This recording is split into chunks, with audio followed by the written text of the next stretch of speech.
அதிகாரப்பூர்வ வானிலை அறிக்கைக்கு இந்திய வானிலை ஆராய்ச்சித் துறை அறிக்கையை பார்க்கவும். இன்று 21 தேதி அதிகாலை 5:30 மணிக்கு உருவான காற்றழுத்த தாழ்வு பகுதி காலை 8:30 மணிக்கு ஆழ்ந்த காற்றழுத்த தாழ்வு பகுதியாக வலுவானது. வங்க கடலில் உருவான காற்றழுத்த தாழ்வு பகுதி நாளை காற்றழுத்த தாழ்வு மண்டலமாக உருவாகும். இதனால் நாளை ஆழ்ந்த காற்றழுத்த தாழ்வு மண்டலமாக வங்க கடலில் வலுப்பெற வாய்ப்பு. ஆனால் புயலாக மாற வாய்ப்பு குறைவு. நில பகுதியில் இருந்து அருகில் காற்றழுத்த தாழ்வு நிலை உருவானதால் புயல் பயம் இல்லை இன்று உள்ள நிலையில்.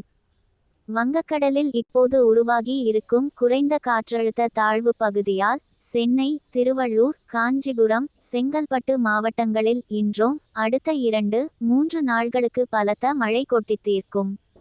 குறிப்பாக இன்று 21ஆம் தேதி டெல்டா மாவட்டங்கள் நாகை, திருவாரூர், திருச்சி, தஞ்சாவூர், பெரம்பலூர், காரைக்கால், புதுக்கோட்டை, ராமநாதபுரம், கடலூர், புதுச்சேரி, பெரம்பலூர், அரியலூர், விழுப்புரம், வட மாவட்டங்கள் சென்னை, திருவள்ளூர், காஞ்சிபுரம், செங்கல்பட்டு பகுதிகளில் இன்று கனமழை கொட்டித்தீர்க்கும் என வாய்ப்பு தெரிகிறது.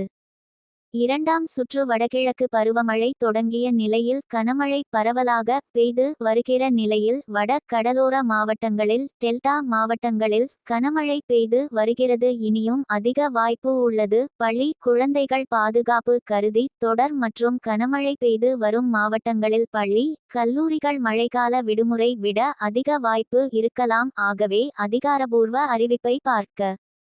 அதே நேரம் இம்மாதம் 25 அல்லது 26 தேதிகளில் வாக்கில் இன்னொரு காற்றழுத்த தாழ்வு பகுதி உருவாகும்.